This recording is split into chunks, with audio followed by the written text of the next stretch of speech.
제정신이 아닌 건 제가 아니라 어머니신 것 같네요. 이런 집 저도 안 가질 테니까 어머니 혼자 평생 끼고 사세요. 이딴 집 필요 없으니까 어머니 혼자 평생 끌어안고 사세요. 서연이의 차가운 고함과 함께 두툼한 계약서가 허공에 산산조각 흩날렸습니다. 식당 안은 순식간에 정적에 휩싸였고 6억짜리 아파트로 며느리 발목을 잡으려던 시어머니 영희는 뒷목을 잡고 그 자리에 주저앉았습니다. 아들의 신혼집을 담보로 며느리에게 월 200만 원이라는 황당한 이자놀이를 하려 했던 그녀의 탐욕이 산산조각나는 순간이었습니다. 하지만 이것은 몰락의 시작에 불과했습니다. 돈 앞에서는 혈육도 도리도 없었던 비정한 시어머니와 마마보이 아들의 처참한 최후, 그리고 당당하게 자신의 길을 선택한 며느리의 통쾌한 인생 역전극. 과연 탐욕의 끝에는 어떤 비참한 결말이 기다리고 있을까요? 영상을 시청하기 전 구독과 좋아요 꼭 눌러주세요. 오늘의 사연 시작합니다. 결혼식을 불과 일주일 앞둔 어느 날 오후였습니다. 서연이는 회사 점심시간도 반납한 채 예식장 체크리스트를 꼼꼼히 확인하고 있었습니다. 드레스 가복 날짜와 혼수 리스트를 정리하며 설렘으로 가득 차 있던 그때 핸드폰이 요란하게 울리기 시작했습니다. 액정에 뜬 이름은 예비 시어머니인 영희였습니다. 평소 같으면 반갑게 받았을 전화였지만 그날따라 등줄기를 타고 오르는 서늘한 기운에 서연이는 잠시 망설이다 통화 버튼을 눌렀습니다. 수화기 너머로 들려오는 영희의 목소리는 평소의 다정함은 온데간데 없고 얼음장처럼 차갑고 다급했습니다. 서연아, 지금 당장 청담동 한정식 집으로 좀 나와라. 할 말이 있으니까 딴말하지 말고 빨리 와. 일방적으로 통보하고 끊어진 전화에 서연이는 불안한 마음을 감출 수 없었습니다. 무슨 큰일이라도 생긴 건 아닌지, 혹시 예단이나 혼수에 문제가 생긴 건 아닌지 오만 가지 생각이 머릿속을 스쳐 지나갔습니다. 서연이는 급하게 반차를 내고 약속 장소인 고급 한정식 집으로 향했습니다. 고풍스러운 기와지붕 아래 비싼 소나무들이 즐비한 그곳은 상견례를 했던 바로 그 장소였습니다. 하지만 오늘의 공기는 그때와는 전혀 달랐습니다. 안내받은 룸의 문을 열자 무거운 침묵이 짓누르는 분위기 속에서 영희가 팔짱을 낀 채 앉아 있었습니다. 그리고 그 옆에는 회사에 있어야 할 예비 신랑 민호가 잔뜩 주눅든 표정으로 고개를 푹 숙이고 있었습니다. 어머니, 민호 씨, 갑자기 무슨 일이세요? 목소리가 너무 안 좋으셔서 걱정했어요. 서연이가 조심스럽게 인사를 건네며 자리에 앉았지만 영희 씨는 대답 대신 싸늘한 눈빛으로 서연이를 위아래로 훑어볼 뿐이었습니다. 아직 주문한 음식이 나오기도 전이었습니다. 영희 씨는 옆에 놓아두었던 두툼한 황색 서류 봉투 하나를 집어들더니 서연이의 눈앞 식탁 위로 거칠게 내던졌습니다. 툭 하는 둔탁한 소리가 마치 서연이의 심장을 때리는 것만 같았습니다. 열어봐라. 짧고 강압적인 영희의 한마디에 서연이는 떨리는 손으로 조심스럽게 봉투를 열었습니다. 그 안에는 서연이가 예상했던 혼인 신고서나 예식 관련 서류가 아니었습니다. 하얀 종이 맨 위에는 부동산 임대차 계약서라는 글자가 선명하게 박혀 있었고 그 밑에는 억소리가 절로 나오는 금액이 적힌 차용증이 들어 있었습니다. 임대일란에는 김영희, 임차일란에는 김서연이라는 이름이 너무나 또렷하게 인쇄되어 있었습니다. 서연이는 자신의 눈을 의심하며 종이를 쥔 손에 힘을 주었습니다. 도대체 이게 무슨 상황인지 이해가 되지 않아 멍하니 서류를 바라보던 서연이가 고개를 들어 영희를 쳐다보았습니다. 어머니, 이게 다 뭐예요? 임대차 계약서라니요? 저희 신혼집 문제라면 이미 다 해결된 거 아니었나요? 서연이의 물음에 영희는 콧방귀를 뀌며 찻잔을 들어 올렸습니다. 그리고는 너무나 당연하다는 듯 입가에 비열한 미소를 머금으며 말문을 열었습니다. 해결이라니? 누가 공짜로 살게 해준다고 했니? 내가 내 아들 명의로 해준 6억짜리 아파트다. 세상에 공짜가 어디 있어? 너희가 들어가서 살려면 당연히 그에 맞는 대가를 치러야지. 대가라니요? 그게 무슨 말씀이세요? 거기 적힌 대로다. 보증금은 내가 해온 혼수 5천만 원으로 퉁치고 매달 월세로 200만 원씩 나한테 보내라. 관리비랑 내가 그 집 사느라 받은 대출이자라고 생각하면 싸게 먹히는 거야. 서연이는 순간 귀를 의심했습니다. 지금 자신이 듣고 있는 말이 현실인지 꿈인지 분간이 가지 않았습니다. 시어머니가 며느리에게 그것도 아들이 함께 살 신혼집을 빌미로 월세를 내라니, 그것도 시세보다 훨씬 비싼 200만 원을 달라니. 서연이의 얼굴이 하얗게 질려갔습니다. 입술이 파르르 떨려왔습니다. 어머니, 월세 200만 원이라니요? 저희 맞벌이에서 적금 붓고 생활하기도 빠듯해요. 그런데 아들 집에서 살면서 시어머니께 월세를 내라는 게 그게 말이 되나요? 민호 씨, 당신도 한마디 좀 해봐요. 서연이가 다급하게 옆에 앉은 민호를 바라보며 도움을 청했습니다. 평소 자상하고 서연이의 말이라면 뭐든지 들어주던 민호였기에 이번만큼은 어머니를 말려줄 거라 믿었습니다. 하지만 민호는 서연이의 간절한 눈빛을 애써 외면하며 꿀먹은 사람처럼 입을 꾹 다물고 있었습니다. 식탁 아래로 꽉 쥐어진 민호의 주먹이 가늘게 떨리고 있었지만 그는 어머니의 서슬 퍼런 기세에 눌려 단 한마디도 하지 못하고 있었습니다. 그 모습을 지켜보던 영희가 식탁을 탁 치며 목소리를 높였습니다. 어디서 남편한테 눈을 흘겨? 민호는 이미 나랑 합의했다. 야, 김서연, 너 계산이 그렇게 안 되니? 요즘 서울 시내에 6억짜리 새 아파트 전세가 얼마인 줄 알아? 내가 특별히 가족이니까 보증금 5천에 월 200으로 해주는 거야. 밖에서 이만한 집 구하려면 어림도 없다. 어머니, 이건 가족 간의 도리가 아니잖아요. 저희가 남인가요? 어떻게 며느리한테 장사를 하려고 하세요? 장사? 말 조심해라. 이건 엄연한 투자 회수야. 내가 그 집을 사느라 얼마나 고생했는지 아니? 내 노후 자금 털어서 산 집이야. 그런데 빈손으로 덜렁 들어와서 내 아들 덕 보고 살려고? 그런 도둑놈 신부가 어디 있어? 영희의 표정은 표독스럽기 그지없었습니다. 돈 앞에서는 아들도 며느리도 가족이라는 울타리도 아무런 의미가 없어 보였습니다. 서연이는 가슴 깊은 곳에서 뜨거운 것이 치밀어 오르는 것을 느꼈습니다. 그것은 슬픔이기도 했고 분노이기도 했으며 처절한 배신감이기도 했습니다. 서연이는 떨리는 목소리로 겨우 입을 열었습니다. 제가 해온 혼수 5천만 원, 저 입사해서 5년 동안 먹고 싶은 거 안 먹고 입고 싶은 거 안 입어가며 모은 피땀 같은 돈이에요. 그걸 보증금으로 건다니요? 그럼 저더러 빈몸으로 들어와서 평생 월세살이 하라는 말씀이세요? 어머, 얘 말하는 본새 좀 봐라. 누가 너더러 평생 월세 살래? 싫으면 내가 집 해오면 되잖아. 쥐뿔도 없는 게 시어머니가 집 해주면 감사합니다 하고 절을 해도 모자랄 판에 어디서 눈을 동그랗게 뜨고 대들어? 영희의 막말은 거침이 없었습니다.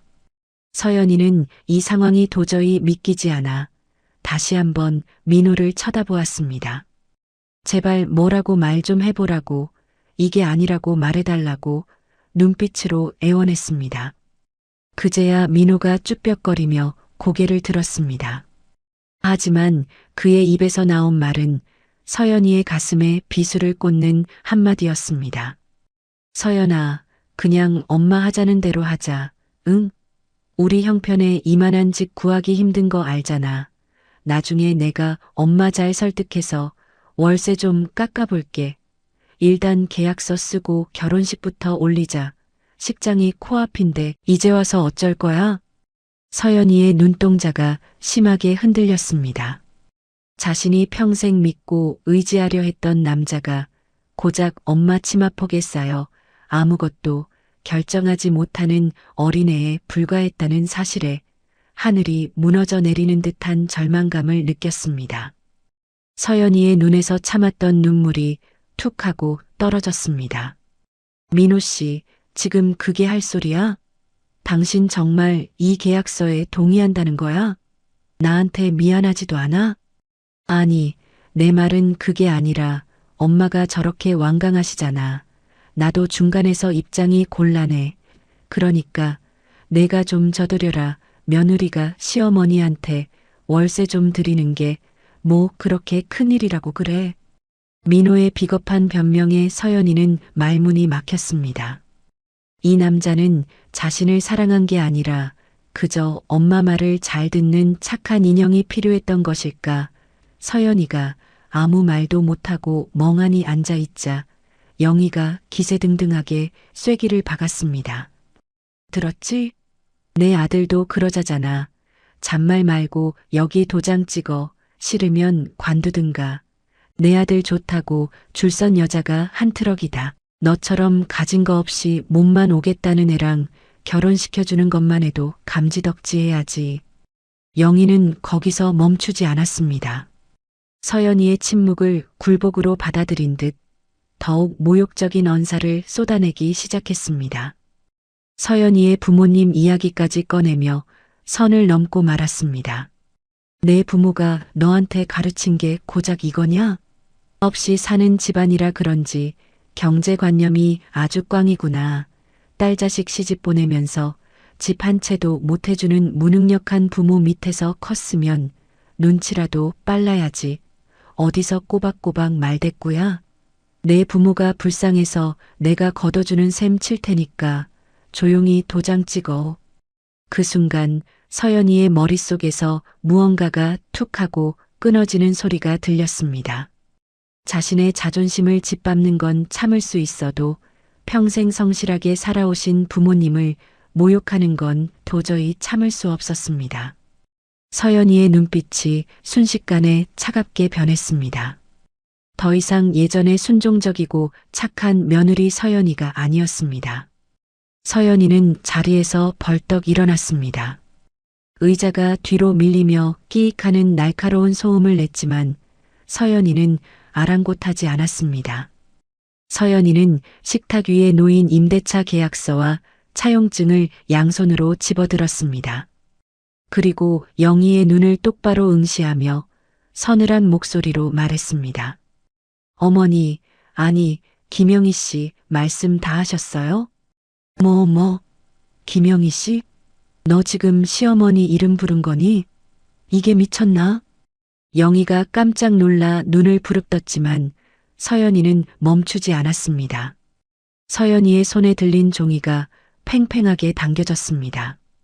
서연이는 온 힘을 다해 그 더러운 노예 계약서를 반으로 쫙 찢어버렸습니다. 종이 찢어지는 소리가 적막한 방안을 가득 채웠습니다.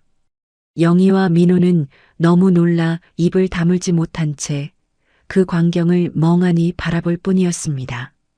찢어진 계약서 조각들이 하얀 눈송이처럼 허공에 흩날리며 고급 한정식집 식탁 위로 그리고 영희의 얼굴 위로 힘없이 떨어져 내렸습니다.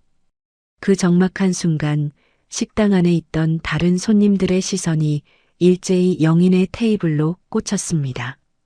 옆 테이블에서 식사하던 중년 부부는 젓가락질을 멈춘 채 눈을 동그랗게 떴고 서빙을 하던 직원은 쟁반을 든 채 그 자리에서 얼어붙었습니다. 숨막히는 정적만이 감돌았습니다. 영희는 자신의 얼굴에 떨어진 종이 조각을 떼어낼 생각도 하지 못한 채 멍하니 서연이를 올려다보았습니다. 입은 떡하니 벌어졌고 눈동자는 초점을 잃은 듯 흔들렸습니다. 평생 며느리들 앞에서 큰 소리치며 살아온 그녀에게 이런 수모는 상상조차 해본 적 없는 충격이었습니다. 너 지금 뭐 하는 짓이야?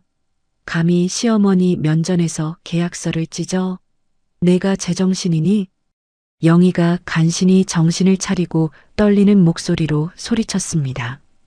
얼굴은 불그락푸르락 달아올라 터질 듯 했습니다. 하지만 서연이는 눈 하나 깜짝하지 않았습니다. 오히려 싸늘하게 식은 눈빛으로 영희 씨를 내려다보며 그동안 꾹꾹 눌러왔던 분노를 토해내듯 차갑게 쏘아붙였습니다. 제정신이 아닌 건 제가 아니라 어머니신 것 같네요. 며느리를 가족이 아니라 월세 내는 세입자로 보시는데 제가 왜 어머니 대접을 해드려야 하죠? 이딴 집 저도 안 가질 테니까 어머니 혼자 평생 끼고 사세요. 뭐라고? 이 천한 것이 어디서 말버릇이? 영희가 부들부들 떨며 손을 들어 올리려 했지만 서연이는 그 손을 거칠게 뿌리쳤습니다. 그리고 옆에서 어쩔 줄 몰라 하며 안절부절 못하는 민호를 향해 고개를 돌렸습니다. 민호는 서연이의 서슬 퍼런 눈빛에 흠칫 놀라 뒷걸음질 쳤습니다. 그리고 너, 최민호, 너도 똑똑히 들어. 평생 엄마 치마폭에 쌓여서 엄마가 하라는 대로만 사는 마마보이 주제에 감히 나랑 결혼을 꿈꿨어? 너도 평생 엄마 품에서 월세나 꼬박꼬박 내면서 살아. 우리는 여기서 끝이야. 서연이의 말에 민호의 얼굴이 하얗게 질렸습니다. 그는 서연이를 잡으려고 손을 뻗었지만 서연이는 더러운 것을 피하듯 몸을 돌렸습니다. 그때였습니다. 분을 이기지 못한 영희가 갑자기 아이고 나 죽네 하며 뒷목을 움켜쥐었습니다. 얼굴이 샛노랗게 질리더니 눈앞이 핑 도는 듯 휘청거렸습니다. 연기가 아니었습니다. 치솟는 혈압을 감당하지 못한 영희 씨가 외마디 신음과 함께 의자에 털썩 주저앉았습니다. 어머니, 엄마. 민호가 기겁하며 영희를 부축했습니다. 식당 안은 순식간에 아수라장이 되었습니다. 하지만 서연이는 뒤도 돌아보지 않았습니다. 영희가 쓰러지든 말든 민호가 울부짖든 말든 그녀에게는 더 이상 상관없는 일이었습니다. 서연이는 식당 문을 박차고 나갔습니다. 차가운 밤 공기가 뜨겁게 달아오른 얼굴을 식혀주었지만 가슴속의 불길은 쉽게 꺼지지 않았습니다. 식당 밖으로 나온 서연이는 다리가 풀려 주저앉을 뻔했습니다. 벽을 짚고 겨우 몸을 지탱하며 가쁜 숨을 몰아쉬었습니다. 억지로 눈물을 삼키며 핸드폰을 꺼내 들었습니다. 손이 덜덜 떨려 번호를 누르기도 힘들었지만 서연이는 이를 악물고 부모님께 전화를 걸었습니다. 수화기 너머로 들려오는 엄마의 다정한 목소리에 참았던 울음이 터져 나올 뻔했지만 서연이는 입술을 깨물며 담담하게 파온 사실을 알렸습니다. 엄마, 나 결혼하네. 아니, 못해. 미안해 엄마, 자세한 건 집에 가서 말씀드릴게요. 전화를 끄는 서연이는 택시를 잡아타고 집으로 향했습니다. 차창 밖으로 스쳐 지나가는 서울의 야경이 그날따라 유난히 시리게 느껴졌습니다.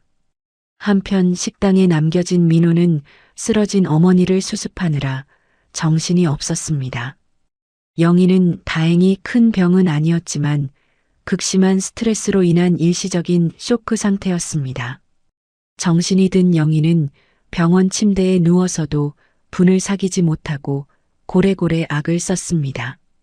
그 앙큼한 년 내가 가만두나 봐라. 내 아들 앞길을 이렇게 망쳐놔? 감히 시어머니를 무시해? 내가 콩밥을 먹여서라도 복수할 거야. 며칠 뒤 영희는 정말로 서연이네 집으로 전화를 걸었습니다. 일방적인 파혼이니 위약금을 내놓으라며 뻔뻔하게 요구했습니다. 예식장 위약금, 청첩장 비용, 정신적 피해 보상까지 청구하겠다며 으름장을 놓았습니다. 하지만 전화를 받은 건 서연이가 아니라 서연이의 아버지였습니다. 평소 온화하시던 아버지는 딸에게 자초지종을 듣고 이미 머리 끝까지 화가 나 계셨습니다. 이보시오, 사돈어른, 아니, 김영희 씨. 누가 누구한테 위약금을 달라는 거요? 당신이 우리 딸한테 노예계약서 들이밀어서 파토난 거 아닙니까? 우리 쪽은 식장 계약금도 반반 냈고 예단비도 아직 안 보냈으니 돌려줄 것도 받을 것도 없소. 오히려 우리 딸 마음 고생시킨 위자료를 청구해야 할 판이니 법대로 하고 싶으면 어디 한번 해보시오. 그리고 다시는 우리 집에 전화하지 마시오. 서연이 아버지의 불호령에 영희는 말문이 막혀 전화를 끊고 말았습니다. 법적으로 따져봐도 자신이 불리하다는 것을 알게 된 영희 씨는 분풀이 대상을 찾다가 엉뚱한 짓을 저질렀습니다.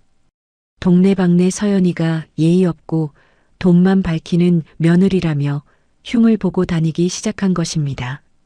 미용실이며 찜질방이며 가는 곳마다 서연이 욕을 해댔습니다.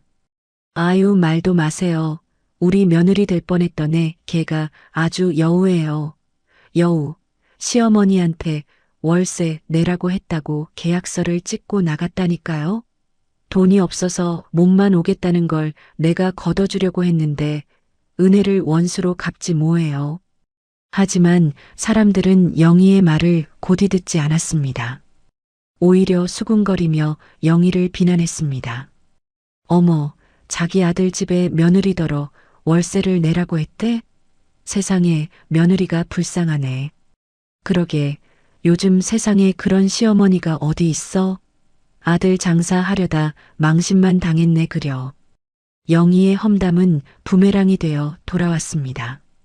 돈 밝히는 악덕 시어머니라는 소문이 파다하게 퍼졌고 영희는 창피해서 동네 슈퍼에도 가기 힘든 처지가 되었습니다.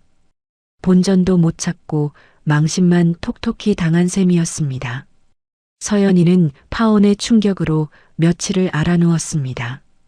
밥도 제대로 먹지 못하고 방 안에 틀어박혀 울기만 했습니다. 사랑했던 사람에게 배신당한 아픔, 그리고 부모님께 씻을 수 없는 상처를 드렸다는 죄책감에 괴로워했습니다. 하지만 서연이 곁에는 든든한 가족과 친구들이 있었습니다. 친구들은 번갈아 가며 서연이를 찾아와 위로해 주었고 맛있는 음식을 사주며 기분을 풀어주려 애썼습니다. 야, 김서연. 똥차 가고 벤츠 온다잖아. 그깟 마마보이 새끼 잘 헤어졌어. 내가 아까워. 너 능력 있잖아. 예쁘잖아. 뭐가 부족해서 그런 집구석에 들어가서 고생을 해? 액땜했다 치고 훌훌 털어버려. 친구들의 진심 어린 응원에 서연이는 조금씩 기운을 차렸습니다. 그래, 내 인생 여기서 끝난 거 아니야. 더 멋지게 살아서 보란 듯이 성공할 거야. 서연이는 거울을 보며 다짐했습니다. 퉁퉁 부은 눈을 찬물로 씻어내고 다시 화장대 앞에 앉았습니다. 그리고 회사에 복귀했습니다. 출근한 서연이는 일에만 미친 듯이 매진했습니다. 야근도 마다하지 않고 주말에도 현장에 나가 도면을 체크했습니다. 아픈 기억을 잊기 위한 몸부림이었지만 그 노력은 고스란히 성과로 이어졌습니다. 서연이의 감각적인 디자인과 꼼꼼한 일 처리는 클라이언트들 사이에서 입소문을 타기 시작했고 회사 내에서도 능력을 인정받게 되었습니다. 그렇게 서연이는 일 속에서 웃음을 되찾아가며 누구보다 주체적이고 당당한 커리어 우먼으로 거듭나고 있었습니다.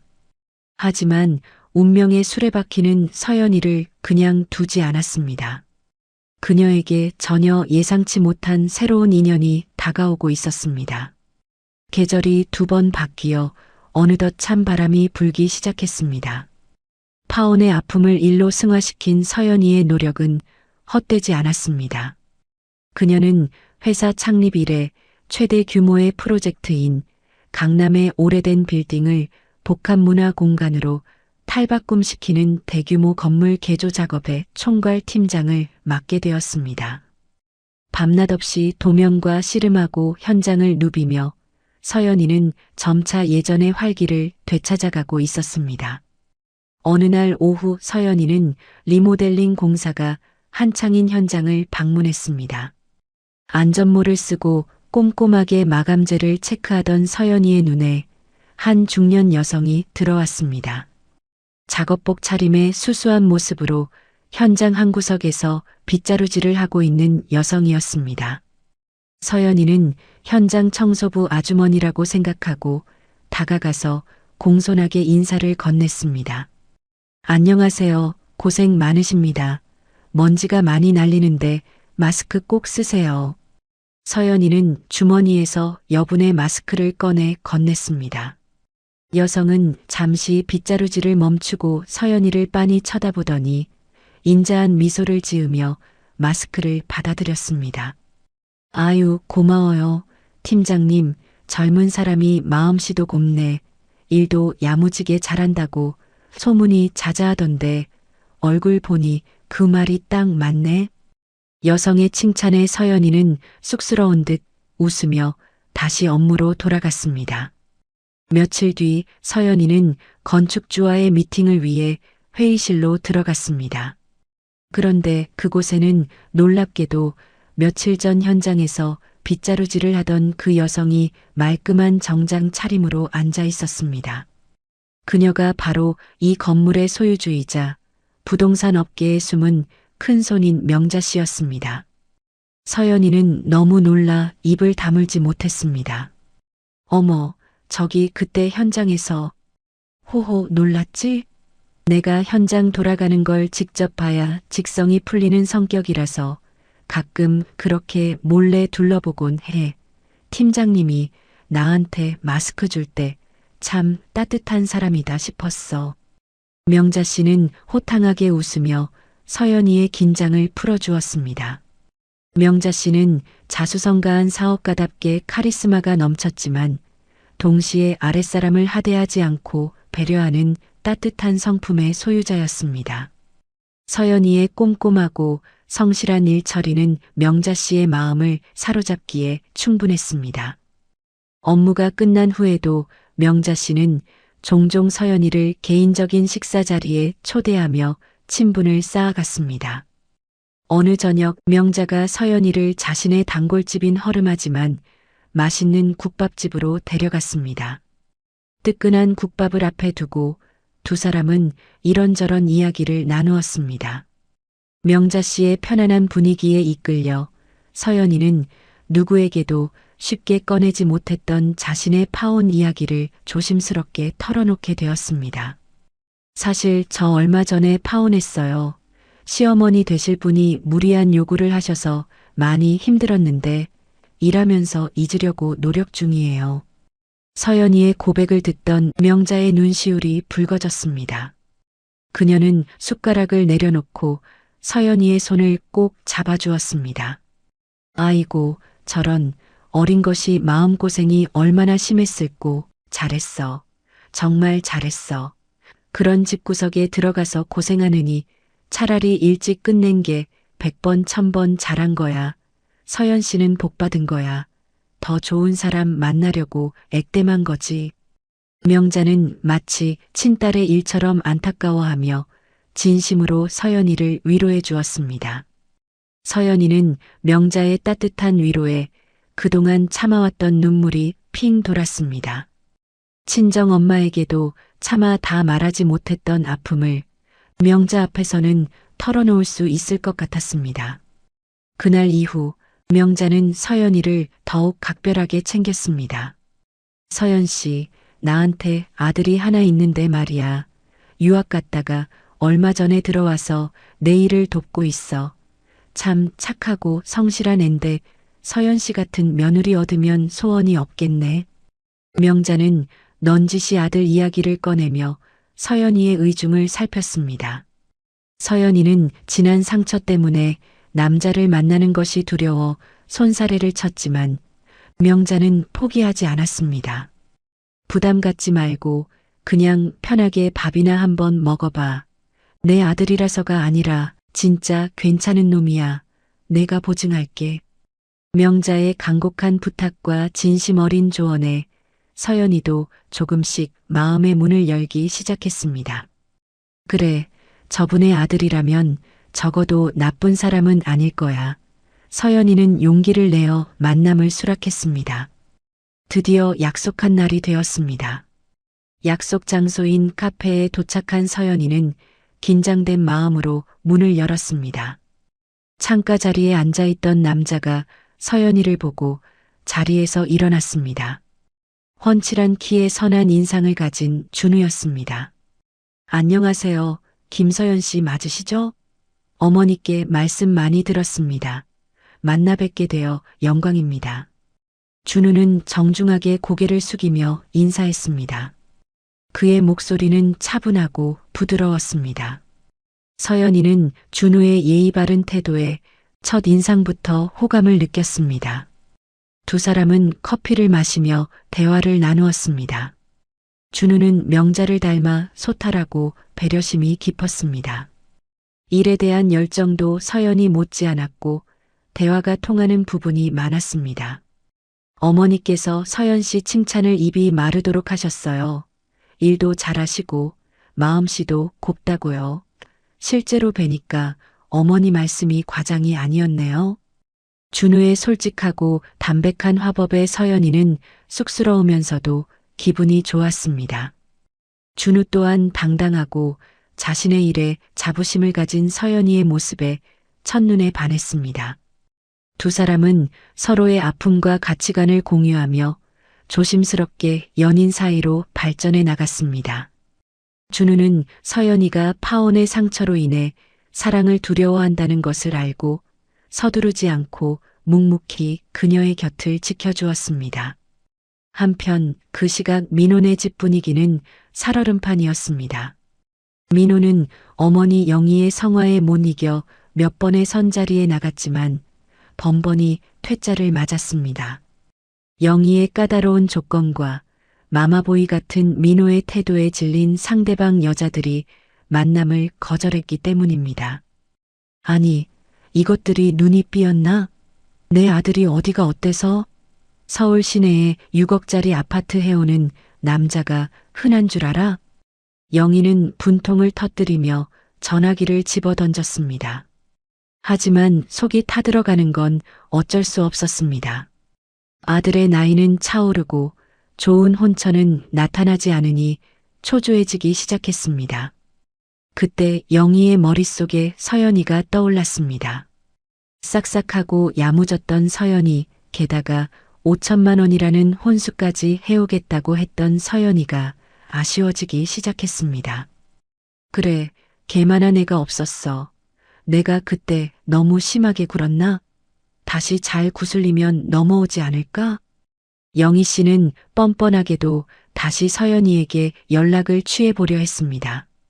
이미 깨진 그릇을 다시 붙여보려는 어리석고 탐욕스러운 계획이었습니다. 그녀는 핸드폰을 들어 차단되었을지도 모를 서연이의 번호를 꾹꾹 눌렀습니다. 통화 연결음이 길게 이어지자 영희의 입가에 회심의 미소가 번졌습니다. 하지만 그녀는 꿈에도 몰랐습니다. 서연이는 이미 그녀가 상상조차 할 수 없는 더 높고 빛나는 곳으로 날아올랐다는 사실을 말입니다. 준우와의 데이트를 마치고 집으로 돌아온 서연이는 핸드폰에 찍힌 부재중 전화 알림을 보고 미간을 찌푸렸습니다. 저장되지 않은 번호였지만 왠지 모를 불길한 예감이 스쳐 지나갔습니다. 잠시 후 다시 같은 번호로 전화벨이 울렸습니다. 서연이는 심호흡을 한번 크게 하고 통화 버튼을 눌렀습니다. 여보세요. 서연이니? 나다, 민호 엄마. 수화기 너머로 들려오는 목소리는 소름 끼치도록 익숙한 바로 영희였습니다. 서연이의 얼굴이 순식간에 차갑게 굳어졌습니다.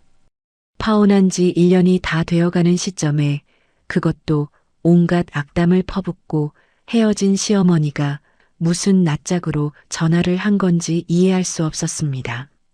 누구시라고요? 전 모르는 분인데요. 잘못 거셨습니다.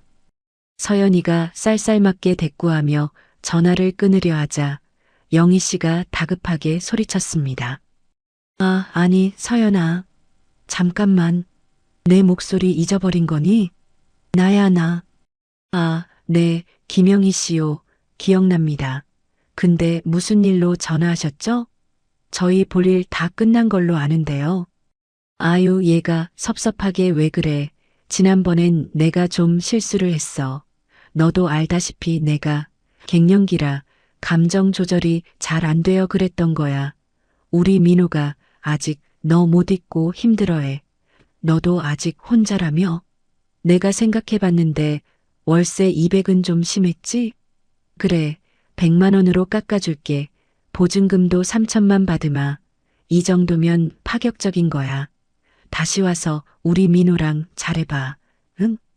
영희의 말은 뻔뻔함의 극치였습니다. 사과는커녕 마치 선심 쓰듯 월세를 깎아줄 테니 다시 들어오라는 말에 서연이는 기가 막혀 헛웃음이 나왔습니다. 이 여자는 정말 구제불능이구나. 사람은 고쳐 쓰는 게 아니라더니 옛말 틀린 거 하나 없구나 싶었습니다. 아주머니, 착각하지 마세요. 저 지금 만나는 사람 있습니다. 그리고 그쪽 아드님이 저를 못 잊든 말든 저랑은 상관없는 일이고요. 다시는 이런 용건으로 전화하지 마세요. 불쾌하네요. 서연이는 단호하게 쏘아붙이고 전화를 끊어버렸습니다. 그리고 망설임 없이 그 번호를 차단 목록에 추가했습니다. 손이 부들부들 떨릴 정도로 화가 났지만 한편으로는 속이 시원했습니다. 더 이상 그들에게 휘둘리지 않는 자신이 자랑스러웠습니다. 전화가 끊긴 후 영희는 분해서 길길이 날뛰었습니다. 감히 내 제안을 거절해? 남자가 생겼어? 얼마나 대단한 놈을 만난다고 유세야? 영희의 자존심에 큰 스크래치가 났습니다. 그녀는 당장 민호를 불렀습니다. 야, 최민호. 너 당장 나가서 걔 뒷조사 좀 해봐. 남자가 생겼다는데 어떤 놈인지 알아봐야겠어. 쥐뿔도 없는 놈이면 당장 헤어지게 만들고 다시 데려와. 아, 엄마, 제발 좀 그만해. 이미 끝난 사이라니까 왜 그래? 쪽팔리게 내가 거길 왜 가? 민호가 짜증을 내며 거부했지만 영희는 막무가내였습니다. 결국 민호는 어머니의 등살에 떠밀려 억지로 서연이의 회사 근처로 향했습니다. 점심시간 무렵 회사 건물 앞 카페에 숨어 서연이를 기다리던 민호의 눈에 낯익은 얼굴이 들어왔습니다. 서연이었습니다.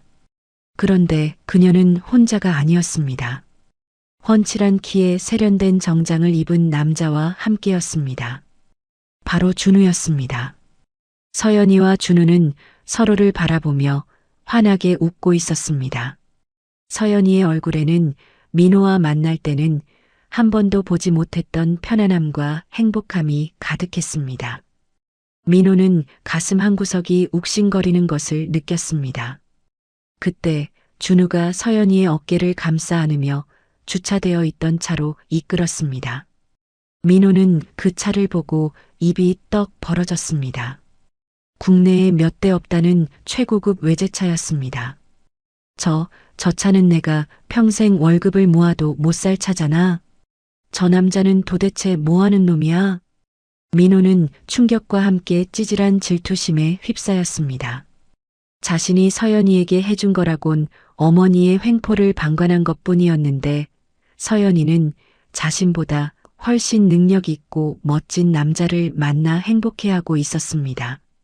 민호는 자신의 처지가 너무나 초라하게 느껴져 고개를 숙이고 도망치듯 그곳을 빠져나왔습니다. 집으로 돌아온 민호에게 자초지종을 전해 들은 영희는 배가 아파서 견딜 수 없었습니다. 며느리로 삼으려던 애가 나보다 더 잘 사는 꼴은 죽어도 못 볼 노릇이었습니다. 그녀는 어떻게든 두 사람 사이를 갈라놓기로 결심했습니다. 그 남자가 돈만 많으면 뭐해? 시부모가 어떤 인간들일지 누가 알아? 내가 가만히 있을 줄 알고. 영희는 수소문 끝에 준우의 어머니가 부동산 업계의 큰손인 명자라는 사실을 알아냈습니다. 명자가 깐깐하고 콧대 높기로 유명하다는 소문을 듣고 쾌재를 불렀습니다. 영희는 명자를 만나 서연이의 험담을 늘어놓을 치사한 계획을 세웠습니다. 그래, 그 여자가 다니는 요리 교실에 등록해서 자연스럽게 친해진 다음에 서연이 욕을 실컷 해주는 거야. 걔가 얼마나 돈만 밝히고 어른을 공경할 줄 모르는지 알면 당장 쫓아내겠지? 영희는 비싼 수강료를 내고 명자가 다니는 문화센터 요리교실에 등록했습니다. 수업 첫날 영희는 화려한 옷차림으로 교실에 등장해 명자 옆자리를 차지했습니다. 그리고 수업 내내 명자에게 알랑방귀를 뀌며 환심을 사려 노력했습니다. 어머, 사모님, 칼질 솜씨가 보통이 아니시네요. 저는 며느리를 잘못 들여서 고생만 직사게 했는데 사모님은 참 우아하세요. 쉬는 시간 영희는 커피를 건네며 슬슬 본색을 드러냈습니다. 사실 제가 며느리 볼 뻔했던 애가 하나 있는데 걔가 아주 몹쓸 애였어요. 시어머니한테 월세 내라는 말 한마디 했다고 계약서를 찍고 나가지 않나 어른을 아주 종 부리듯 하더라고요. 이름이 김서연인데 혹시 아세요? 요즘 돈 좀 있는 남자 꼬셔서 만나고 다닌다던데 조심하셔야 해요. 영희는 침까지 튀겨가며 없는 말까지 지어내 서연이를 모함했습니다. 서연이를 버릇없는 며느리, 꽃뱀으로 몰아갔습니다. 하지만 명자의 표정은 영희 씨의 예상과는 달랐습니다. 명자는 찻잔을 내려놓으며 차가운 눈빛으로 영희를 응시했습니다. 저기요, 아줌마. 초면에 실례지만 말씀이 좀 지나치시네요. 남의 귀한 딸을 그렇게 함부로 말하는 거 아닙니다. 그리고 그 김서연 팀장 잘 알아요. 제가 겪어본 바로는 아주 예의 바르고 성실한 아가씨던데요. 본인 아들이나 잘 단속하시죠. 명자는 점잖지만 단호하게 일침을 가하고 자리를 피했습니다. 영희는 닥쳤던 게 지붕 쳐다보는 꼴이 되어 얼굴이 홍당무처럼 빨개졌습니다. 주변 사람들의 수군거림 속에 홀로 남겨진 영희, 그녀의 더러운 음모는 시작부터 삐걱거리고 있었습니다. 며칠 뒤 요리 교실 사건으로 한바탕 소동이 있었지만 영희의 끈질긴 모함에도 불구하고 명자는 서연이를 더욱 깊이 신뢰하게 되었습니다. 명자는 서연이를 따로 불러내어 영희가 자신에게 접근했었다는 사실을 넌지시 알려주었습니다. 서연 씨, 혹시 김영이라는 분 알아? 그분이 문화센터까지 찾아와서 서연 씨 험담을 늘어놓더라고. 내가 딱 잘라 말하긴 했지만 혹시나 또 해코지할까봐 걱정되어 그래. 조심하는 게 좋겠어. 서연이는 명자의 말을 듣고 충격과 분노에 휩싸였습니다. 파혼으로도 모자라 스토킹의 험담까지 영희의 집착은 도를 넘어서고 있었습니다. 하지만 동시에 가슴 한구석이 뭉클해졌습니다. 생면부지에 남의 말만 듣고 오해할 수도 있었을 텐데 명자는 흔들림 없이 자신을 믿어주었고 오히려 걱정해주고 있었습니다. 서연이는 명자의 손을 꼭 잡으며 진심으로 감사했습니다. 어머니, 정말 감사합니다. 사실 그분 제 전 약혼자 어머니셨어요. 좋지 않게 헤어졌는데 아직도 저러시네요. 심려 끼쳐드려 죄송해요. 아유, 죄송할 게 뭐 있어. 그 여자가 이상한 거지. 난 내 눈만 믿어. 서연 씨가 어떤 사람인지 내가 제일 잘 아는데 남의 말에 휘둘릴 리가 있나? 이 사실을 전해 들은 준우 또한 분노를 감추지 못했습니다. 그는 서연이를 안심시키며 더 이상 불안해하지 않도록 확실한 믿음을 주고자 했습니다. 서연 씨, 우리 이제 그만 미루고 정식으로 상견례해요. 양가 어른들 모시고 인사드리고 날짜도 잡자. 내가 평생 서연 씨 지켜줄게. 다시는 그 누구도 서연 씨 함부로 대하지 못하게 할 거야. 준우의 든든한 제안에 서연이도 기쁘게 고개를 끄덕였습니다. 드디어 상견례 날이 되었습니다. 장소는 서울 시내 전경이 한눈에 내려다 보이는 최고급 호텔 레스토랑이었습니다. 서연이의 부모님은 긴장한 기색이 역력했지만 명자는 특유의 친화력으로 분위기를 화기애애하게 이끌었습니다. 사돈 어른, 이렇게 훌륭한 따님을 키워주셔서 정말 감사합니다.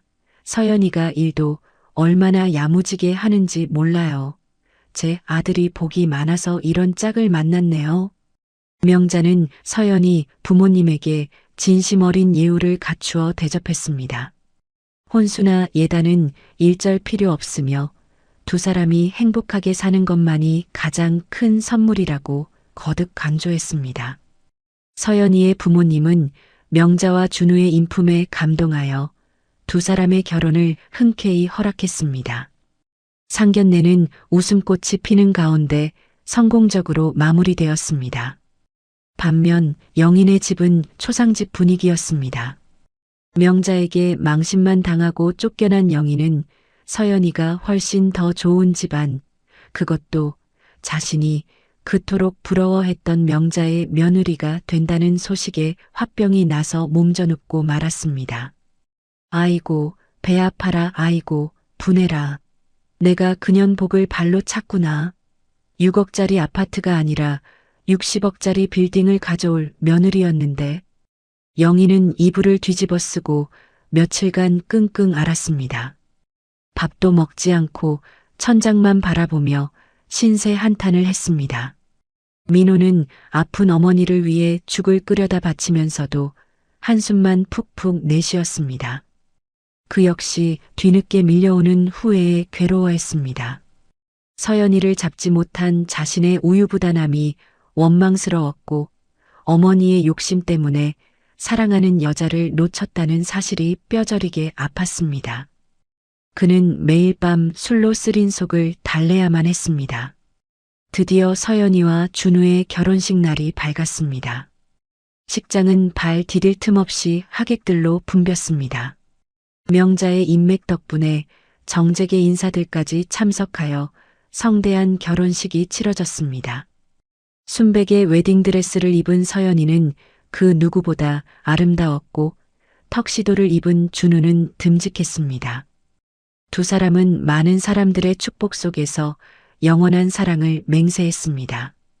신랑 신부 행진, 사회자의 힘찬 구령에 맞춰 꽃길을 걸어 나오는 두 사람의 얼굴에는 행복함이 가득했습니다. 명자는 눈물을 훔치며 박수를 쳤고 서연이의 부모님도 감격에 겨워했습니다. 서연이는 하객들에게 인사를 하며 마음속으로 다짐했습니다. 이제 지난날의 아픔은 모두 잊고 준우와 함께 새로운 인생을 멋지게 살아가겠노라고. 신혼여행을 떠나기 위해 공항으로 향하는 차 안 서연이는 핸드폰을 꺼내 들었습니다. 그리고 차단 목록에 있던 영희의 번호를 잠시 풀었습니다. 마지막으로 확실하게 매듭을 짓고 싶었기 때문입니다. 서연이는 영희에게 짧은 문자 메시지를 보냈습니다. 어머니, 아니 김영희 씨, 저 오늘 결혼했습니다. 정말 좋은 분 만나서 행복하게 잘 살게요. 그리고 이제 제발 제 인생에 관여하지 말아주세요. 저는 제 삶을 살겠습니다. 앞으로 연락하지 말아주세요. 문자를 전송한 서연이는 미련 없이 영희의 번호를 다시 차단하고 삭제했습니다. 창밖으로 펼쳐지는 푸른 하늘이 서연이의 마음처럼 맑고 투명했습니다. 이제 그녀의 앞에는 꽃길만이 펼쳐져 있었습니다. 한편 좁은 방구석에 누워있던 영희는 서연이의 문자를 확인하고 핸드폰을 집어 던졌습니다.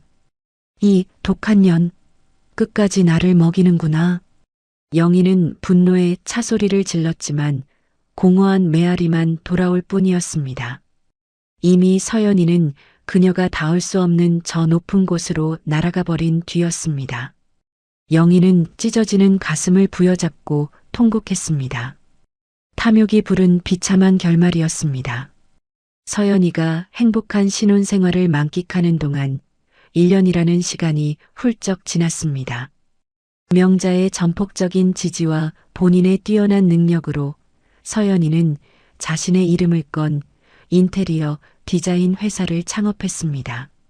사무실은 명자 씨 소유의 빌딩 한 층을 임대했고 개업식 날에는 축하 화환이 빌딩 로비를 가득 채울 정도로 성황을 이뤘습니다. 사업은 날로 번창하여 눈코 뜰 새 없이 바빴지만 서연이는 그 어느 때보다 활기차고 행복했습니다. 시어머니 명자와는 고부관계를 넘어 친모녀처럼 지냈습니다. 주말이면 팔짱을 끼고 백화점 쇼핑을 다니고 맛집을 찾아다니며 데이트를 즐겼습니다. 주변 사람들은 두 사람을 보며 어쩜 저렇게 모녀 사이가 좋냐며 부러워했습니다. 서연이에게 고부 갈등이라는 말은 이제 남의 나라 이야기나 다름없었습니다. 어느 화창한 오후 서연이는 새로운 사무실 임대건으로 부동산 중개소에 들렀습니다. 계약 서류를 검토하고 있는데 중개소 문이 열리며 누군가 들어왔습니다. 초라한 행색에 깊게 눌러쓴 모자, 잔뜩 굽은 어깨, 서연이는 무심코 고개를 돌렸다가 흠칫 놀랐습니다. 낯익은 얼굴, 바로 영희였습니다. 하지만 1년 전에 기세등등하던 모습은 온데간데였고 얼굴은 반쪽이 되어 헬쑥했고 눈빛은 불안하게 흔들리고 있었습니다. 영희도 서연이를 알아보고는 소스라치게 놀라 뒷걸음질 쳤습니다. 쥐구멍이라도 있으면 숨고 싶은 심정인 듯 모자를 더 깊게 눌렀으며 고개를 돌렸습니다. 하지만 서연이는 피하지 않았습니다.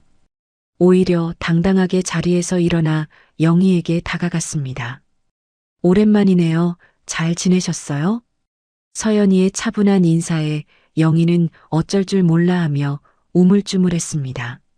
자존심 때문에 차마 대답도 못하고 입술만 달싹거렸습니다. 그때 중개소 사장님이 영희에게 말을 걸었습니다. 아이고, 김 여사님 오셨네. 오늘 경매 기일 잡힌 거 알고 계시죠? 며칠 내로 집 비워주셔야 해요. 안 그러면 강제 집행 들어옵니다. 아, 알아요. 누가 안 나간대요?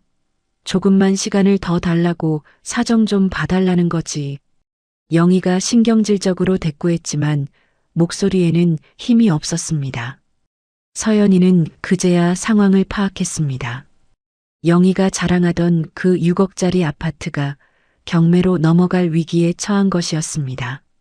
알고 보니 영희는 민호와 서연이의 결혼을 앞두고 아들에게 번듯한 집 한 채 해준다며 무리하게 4억 원이 넘는 대출을 받아 아파트를 샀던 것이었습니다. 자신의 노후 자금까지 탈탈 털어넣은 그야말로 영끌 투자였습니다. 하지만 파혼으로 인해 모든 계획이 틀어졌습니다. 서연이에게 받기로 했던 월세 200만 원은 물거품이 되었고 자존심 때문에 주변 시세보다 훨씬 비싼 월세를 고집하다 보니 1년 넘게 세입자를 구하지 못했습니다. 텅 빈 아파트를 끌어안고 매달 수백만 원에 달하는 대출 이자와 관리비를 감당하기에는 영희의 경제적 능력은 턱없이 부족했습니다. 결국 이자가 연체되면서 집이 경매로 넘어가게 된 것이었습니다. 서연이는 씁쓸함을 감출 수 없었습니다. 돈 때문에 사람을 잃고 결국 돈 때문에 모든 것을 잃어버린 영희의 모습이 안타까웠습니다.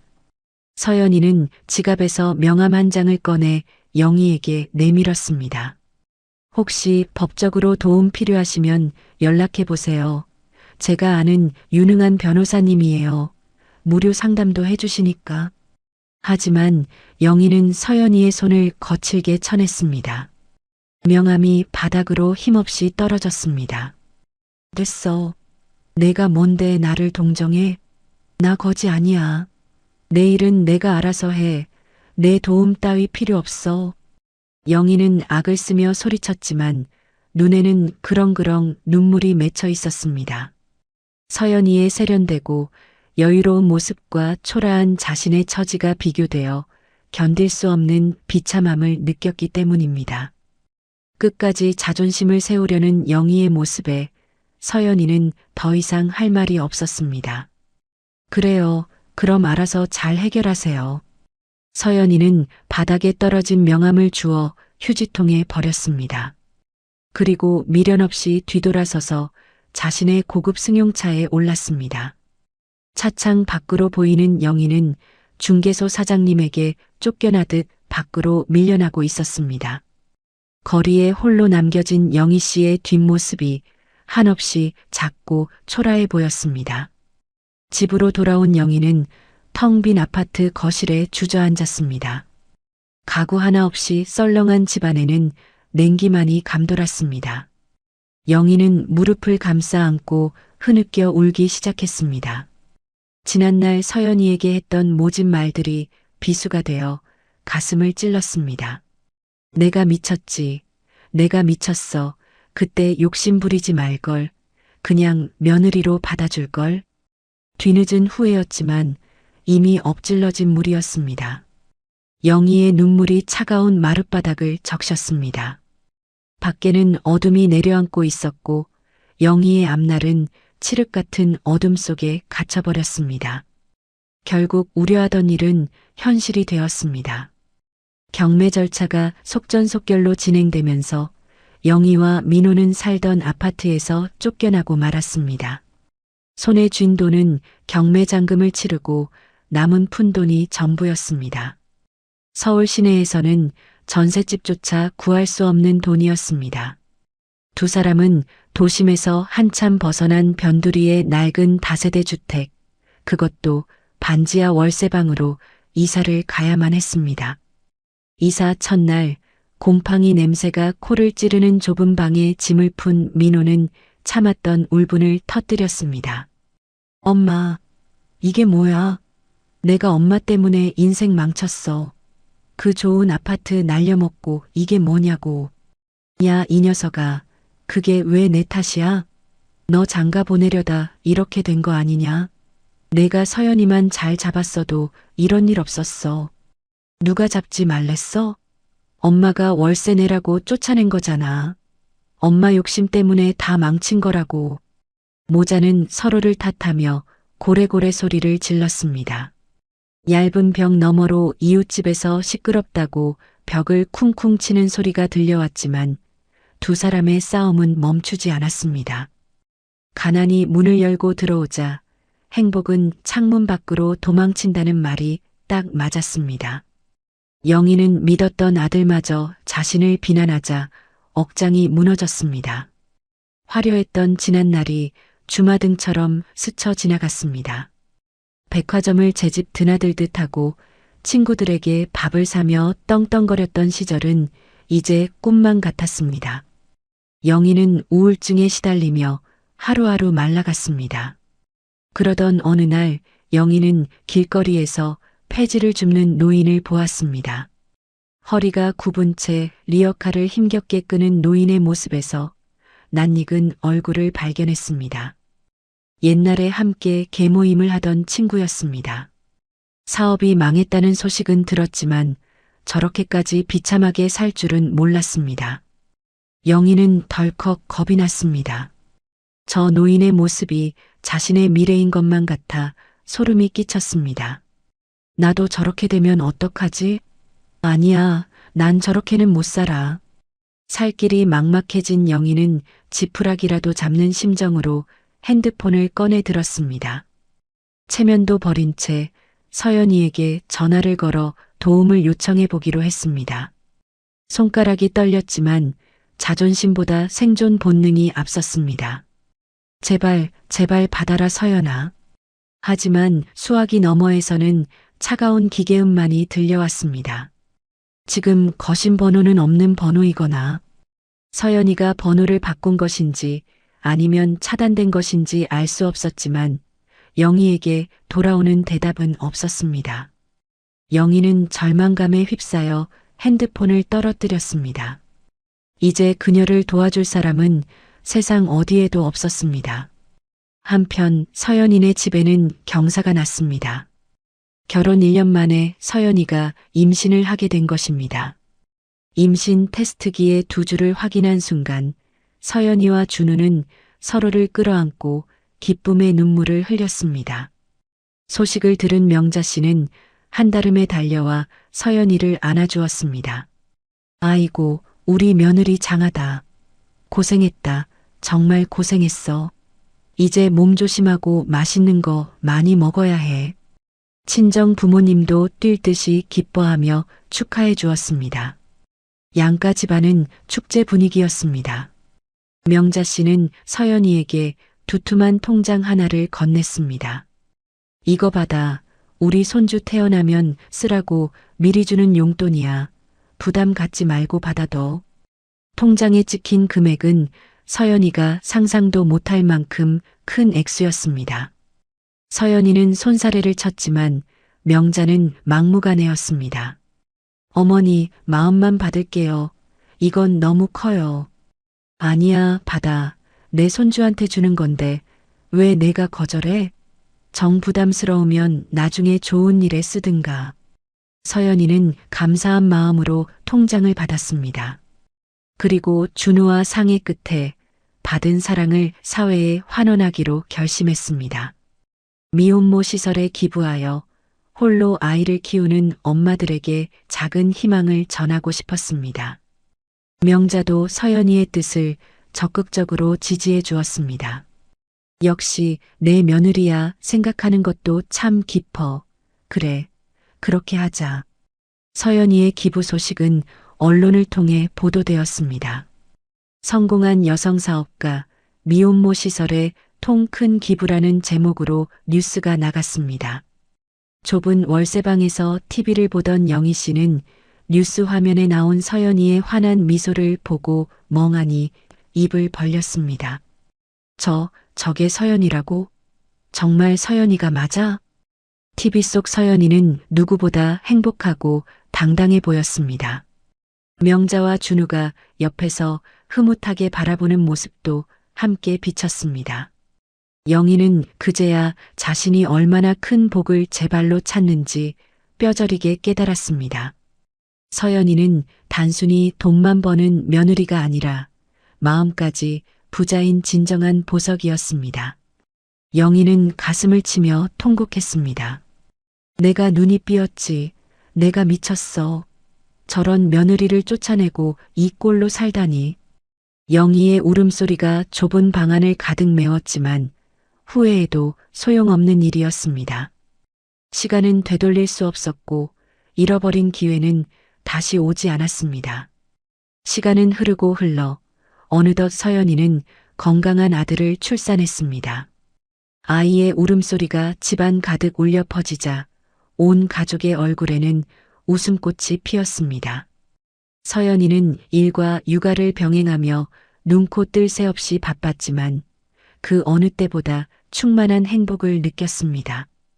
준우는 서연이를 위해 육아 휴직을 내고 함께 아이를 돌보며 자상한 남편이자 아빠의 역할을 톡톡히 해냈습니다. 명자는 손주 바보가 되어 매일같이 서연이 집에 드나들었습니다. 양손 가득 아이 오시며 장난감을 사들고 와서는 아이를 안고 어쩔 줄 몰라 했습니다. 아이고, 우리 강아지 할미 왔어? 어쩜 이렇게 제 아빠를 쏙 빼닮았을까? 서연아, 힘들지? 내가 좀 봐줄 테니까 너는 좀 쉬어라. 명자는 서연이를 쉬게 하고 자신이 젖병을 물리고 기저귀를 갈아주었습니다. 시어머니가 아니라 친정 엄마보다 더 살뜰하게 챙겨주었습니다. 서연이는 그런 명자를 보며 진정한 가족의 의미를 다시금 깨달았습니다. 고부 갈등이라는 단어는 이 집안에 존재하지 않았습니다. 서로를 아끼고 존중하는 사랑만이 가득했습니다. 반면 영희와 민호의 삶은 날이 갈수록 피폐해졌습니다. 민호는 나이가 들어서도 변변한 직장을 구하지 못하고 일용직을 전전하거나 집에서 빈둥거리며 영희에게 얹혀 살았습니다. 술에 취해 들어오는 날이면 행패를 부리기 일쑤였고 영희를 향한 원망은 멈출 줄 몰랐습니다. 엄마 때문에 내 인생 망쳤어. 책임져. 서연이만 안 놓쳤어도 내가 이렇게는 안 살았어. 아들의 비난을 들을 때마다 영희의 가슴은 찢어졌습니다. 하지만 할 말이 없었습니다. 모든 것이 자신의 욕심에서 비롯된 일이었으니까요. 영희 씨는 늙고 병든 몸을 이끌고 식당 주방 보조 일을 하러 나갔습니다. 평생 손에 물 한 방울 안 묻히고 살겠다던 큰 소리침은 물거품이 되었습니다. 거친 설거지와 허드렛 일로 손은 거칠어졌고 허리는 끊어질 듯 아팠습니다. 어느 날 점심시간 영희가 일하는 식당에 손님들이 몰려들었습니다. 정신없이 서빙을 하던 영희는 룸으로 들어가는 한 가족을 보고 멈칫했습니다. 고급스러운 옷차림에 화기애애한 분위기, 바로 서연인의 가족이었습니다. 명자가 손주 돌잔치 기념으로 가족 식사를 하러 온 것이었습니다. 영희는 황급히 고개를 돌리고 주방 구석으로 몸을 숨겼습니다. 자신의 초라한 모습이 부끄러워 견딜 수 없었습니다. 문틈 사이로 서연인의 가족이 웃고 떠드는 소리가 들려왔습니다. 자, 우리 며느리 많이 먹어. 요즘 일하랴, 애 보랴, 고생이 많지? 아니에요, 어머니. 준우 씨가 많이 도와줘서 괜찮아요. 하, 우리 사돈 어른도 한 잔 받으시죠. 오늘 기분 최고입니다. 행복이 넘쳐 흐르는 그들의 모습을 보며 영희는 입을 틀어막고 소리 죽여 울었습니다. 저 자리에 자신이 앉아 있을 수도 있었는데, 자신이 저 아이의 할머니가 될 수도 있었는데, 모든 것이 자신의 어리석음 때문에 산산조각 났다는 사실이 사무치게 후회스러웠습니다. 서연이는 식사를 하다가 문득 시선을 느꼈는지 주방 쪽을 바라보았습니다. 얼핏 영희의 뒷모습을 본 것 같았지만 모른 척 시선을 거두었습니다. 과거의 상처는 이제 그녀에게 아무런 영향도 주지 못하는 희미한 흉터로만 남았습니다. 서연이는 다시 가족들을 향해 환하게 웃었습니다. 그날 밤 일을 마치고 돌아온 영희 씨는 좁은 월세방 한 구석에 웅크리고 앉았습니다. 차게 식은 밥을 물에 말아 꾸역꾸역 넘기며 텅 빈 벽을 멍하니 바라보았습니다. 돈이면 다 되는 줄 알았습니다. 돈만 있으면 행복할 줄 알았습니다. 하지만 돈보다 중요한 것은 사람의 마음이라는 평범한 진리를 그녀는 너무 늦게 깨달았습니다. 서연이는 집으로 돌아와 가족들과 함께 찍은 사진을 액자에 넣었습니다. 사진 속 가족들은 모두 행복하게 웃고 있었습니다. 서연이는 잠든 아이의 볼에 입을 맞추며 준우의 손을 꼭 잡았습니다. 여보, 나 지금 너무 행복해. 나도 그래. 우리 앞으로 더 행복하게 살자. 따뜻한 햇살 아래 웃고 있는 서연이 가족의 모습과 어두운 방 안에서 쓸쓸히 웅크리고 있는 영희의 초라한 노년은 너무나도 대조적이었습니다. 욕심이 부른 화, 그리고 진심이 만든 복, 두 여자의 엇갈린 운명은 그렇게 긴 여운을 남긴 채 각자의 길로 이어지고 있었습니다. 인생은 뿌린 대로 거둔다는 말을 실감하게 하는 밤이었습니다. 오늘 서연이의 이야기 어떻게 들으셨나요? 탐욕에 눈이 멀어 며느리를 돈벌이 수단으로 여겼던 시어머니, 그리고 당당하게 자신의 삶을 개척해낸 며느리, 두 사람의 엇갈린 운명은 우리에게 진정한 가족의 의미가 무엇인지 다시금 생각하게 만듭니다. 돈보다 사람이 먼저라는 평범한 진리를 잊지 않는다면 우리 삶에도 서연이처럼 따뜻한 봄날이 찾아오지 않을까요? 이야기를 끝까지 들어주신 분이 계시다면 잘 들었다고 댓글 하나만 남겨주세요. 사연TV는 오늘 하루도 여러분의 마음에 사랑과 행복이 가득하길 바랍니다. 감사합니다.